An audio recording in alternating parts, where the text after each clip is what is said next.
काम पर आने की देर नहीं हुई और उससे पहले खाना ठूसने लगा। तुझे तो मैं बताती हूँ। हटा इसे, चुपचाप काम पर ध्यान दे ले। मैम साहब ये क्या कर दिया आपने, मेरा सारा खाना गिरा दिया।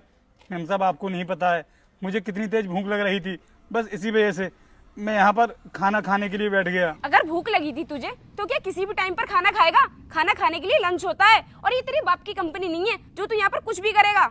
और आप मेरे बाप तक क्यों जा रही हो? मैंने कब कहा कि ये कंपनी मेरे बाप की है? और अगर इतनी बड़ी कंपनी मेरे बाप की होती तो यहाँ पर मुझे सिक्योरिटी गार्ड की नौकरी करने की जरूरत नहीं पड़ती। और आपको तो पता है कि कल यहाँ से मेरी कितनी लेट छुट्टी हुई थी। इसी वजह से मैंने ना शाम को जा करके घर पर खाना नहीं खाया था और सुबह भी मैम साहब मैं घर से जल्दी निकल आया। इसी वजह से ना मुझे बहुत तेज भूख लग रही थी, इसलिए मैंने सोचा कि पैक करा के ले जाता हूँ, कंपनी में जा करके खा लूंगा। इसलिए मैम साहब मैं यहाँ पर बैठ करके खाना खा रहा था, लेकिन आपने तो आकर के मेरा सारा खाना नीचे गिरा दिया। अगर तुझे यहाँ पर काम करना है तो तू लेट भी होगा और भूखे रहकर भी तुझे काम करना पड़ेगा। इतने पर सहमत है तो काम कर, वरना तुझे नौकरी से निकाल दूंगी। लेकिन मैम साहब हमारी ड्यूटी तो सुबह 8 बजे से लेकर के शाम को 4 बजे तक रहती है। उसके बाद भी हमने कल कंपनी में रात के 9 बजे तक काम किया था और वैसे भी हमको यहाँ पर इतनी सैलरी नहीं मिलती है कि हम इतने घंटे काम कर सकें। देख भूल मत, मैं इस कंपनी की मैनेजर हूँ, मैं जो चाहूँ वो तेरे साथ कर सकती हूँ। मैम साहब आप तभी तो हमारे साथ कुछ कर सकती हो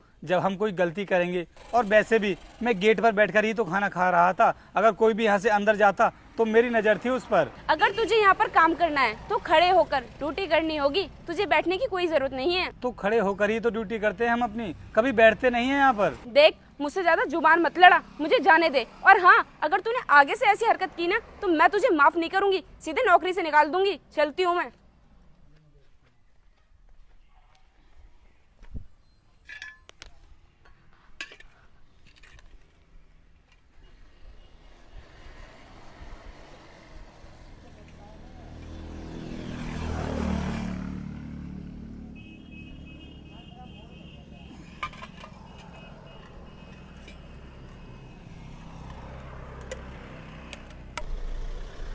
नमस्ते साहब। नमस्ते। क्या बात है रोहित, बड़े उदास लग रहे हो, कोई बात है क्या? नहीं साहब कोई बात नहीं है। अरे बताओ ना मुझे, क्या बात है? साहब कोई बात नहीं है, सब कुछ ठीक है। रुको मैं भी आता हूँ। रोहित, आज से पहले मैंने तुम्हें कभी इतना उदास होते हुए नहीं देखा। कुछ तो बात है जो तुम मुझसे छुपा रहे हो, बताओ। साहब मैं भला आपसे क्या छुपाऊंगा? साहब कुछ भी नहीं छुपा रहा हूँ मैं आपसे, सब कुछ ठीक है। अरे रोहित, ये गेट के सामने खाना कैसे बिखरा हुआ है, इसके बारे में बताओगे मुझे? साहब